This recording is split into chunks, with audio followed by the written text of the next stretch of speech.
It wasn't Yep. Silicon Valley that made the internet work. It wasn't Madison Avenue. It wasn't Wall Street. It wasn't the Pentagon. It was the people that sold Wow. ads and produced content that Yep. made this thing happen. So That's I awesome. finally found a guy who was young, interested. I think we were about the same age. He might have been a little younger than me. I was like 34. He might have been, late 20s, early 30s.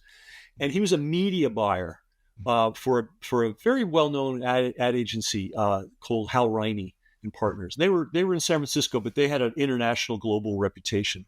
And the media buyer, I think everybody knows what that is, but in those days it meant you'd buy TV spots, you'd buy radio spots, and so on. So I heard him give a talk, and he was farsighted, and he said, "Guys, we're all buying media now. What are we going to do when there's 500 TV channels?" Right. Because that was an issue in 1994. So at the end of his talk, I went up to him and I said, "You know what? I think it's going to be even worse. I think there's going to be 5 million TV channels." Now, I thought I was wildly exaggerating. I thought I was, what's that word? I don't know, whatever. We use the word exaggerating. I thought I was just, giving some dramatic, over the top, way impossible. Well, of course, I underestimated. Yep. Right? Because every YouTube channel is a TV channel. Totally. So we have many, many, many millions of TV channels, many, many millions. There are 14 billion individual videos on YouTube now. So at any point, I went up to him, and his name was Rick Boyce. I said, "Rick, what do you think of this?" And I said, "Have you ever heard of the World Wide Web?" He says, "I've heard of it, but I don't know much about it." I said, "Let me tutor you on it." He said, "Great." So I went to his office, and we're talking, going back and forth. And I said, "What are the ads going to look like, Rick?" He goes, "I don't know." I said, "Rick, I don't know either." I mean, this is now, I'll give you the date, because now, right, we're talking like a super high level professional media buyer for a super high level ad agency. I'm going to guess that was like February or March 1994. That was the state of the art. We don't know. Right. Yeah. So, but he did something really valuable for me. And we all know this. We all know the standard rate and data service books, right? You got Gary Halbert always used to, the great Gary Halbert, Caleb, of course, one of the proteges of the great Gary Halbert. It's a book, and actually it's a volume of books. One's for TV, one's for radio, one's for magazines, and one's for newspapers, and one's for mailing lists. And Gary Halbert used to go through that, and he said, "Oh, here's a mailing list of 5,000 people, 500,000 people, who like to buy tchotchkes. Right. It must be a market. Here's the list. Here's what they cost. Let me go into the tchotchke business." Right. Right. So as a media buyer, he had all those things up on the wall, on a shelf. I can visualize this now. He's sitting there. I'm sitting here. There's a shelf there. It's high up. I don't know why. It's like it wasn't a bookcase. It was a shelf. And he had them all there. Right. Wow. And he goes, "Yeah, I'll tell you this though, Ken." And he pulled down one of the volumes. It was entitled Miscellaneous. Right? He goes, "I don't know what the ads will look like, but I think this is where they'll be listed. And I'm like, wow, we finally have a place for internet advertising. It'll be in the miscellaneous volume of the standard rate and data service book. Well, because that was, there wouldn't be a place for it if it wasn't in that book at that time, for sure. That would instantly, and because you got to think about it, logistics.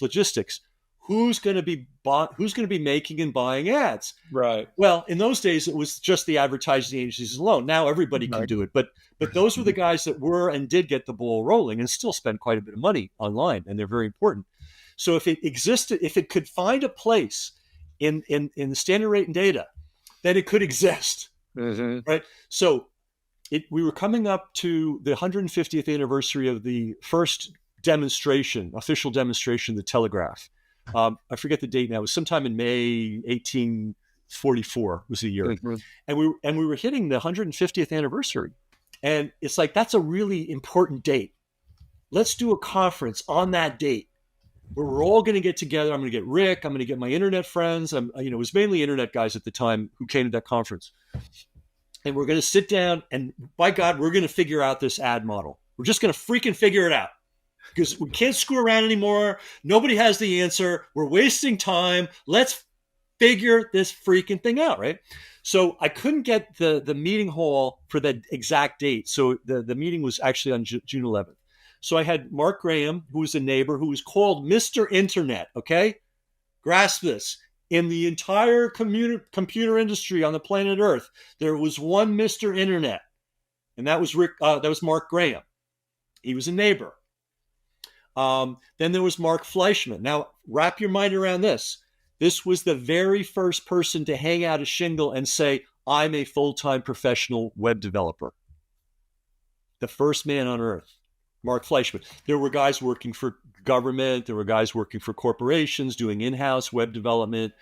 Not much, by the way, but there were some of them, but they were all on salary. The idea of being free, I actually worried for his future. I thought, geez, how's this guy going to make a living? How's he going to feed himself? That's where we were at in 19. But he was very smart. He was one of the first people to put on a real e-commerce site, way before Amazon, by the way.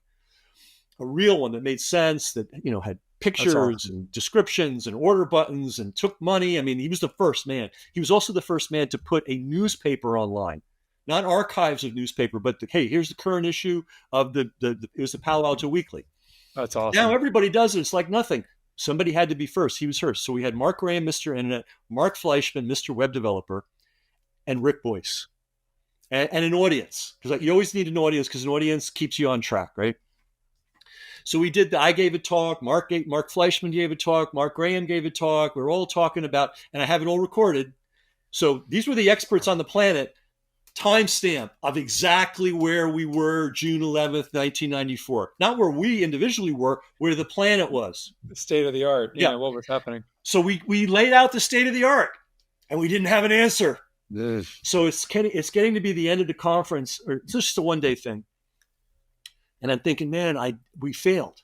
Like, everybody's happy. We had a great event. Everybody, the presenters were happy. The audience was happy. Nobody was complaining about the event. Everybody was loving it. But I'm like, we failed. We didn't answer this question. So something just popped into my brain. And I said, Mark Graham, could you come over here? I want to ask you about something. Rick, come over here. And my understanding was so primitive then that I had to have Mark Graham there to make sure that what I was envisioning was even possible. So I said, Rick, here's how it works. You can put a little square on a page. Mm-hmm. And when people see it and click on it, it takes them to the big page. And you can have as many pages as you want. Right. And not only that, you can track how many people saw the little square and how many people clicked on it, and that will tell you how effective your advertising is. And I said, so I turned to Mark Graham. I said, we can do that, right? Because I didn't know. And he said, yeah, no problem. Several months later, Rick left his really great job at a really great ad agency and became the head of business development for hotwiredmagazine.com, which was the very first ever on the planet in human history company that said, we're going to build a website and we're going to sell ads and we're going to make money and pay everybody. That's awesome. That never existed before. Yes. So, and what did they do? They put a little square on a page and you clicked on it and it brought you to a big page and they counted the click-through rate. So now that happened in October of 1994. So we had our meeting in June. Rick got introduced to the idea. He hooked up with Hotwired, and he ended up being the guy that went out and sold this to AT&T, to MCI, to Volvo, to all these different things. That was the very first, and that really lit the fuse on the commercial side. Wow! Because they sold out all their ads, and they were selling $30,000 ad packages. The deal was you could sponsor a site on Hotwired's website, a section for $10,000 a month with a $30,000 minimum.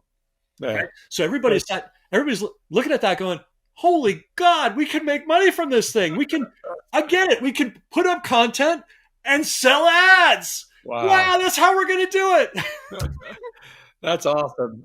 So if you enjoyed this clip and you'd like to benefit from more monetization secrets, go and register now for Monetization Daily. You can go to monetizationresearch.com to get it. It is a free newsletter that is absolutely awesome. It is delivered to your email inbox and it contains lots of great monetization tips, tactics, and strategies that you will love. Again, head on over to monetizationresearch.com to get it now.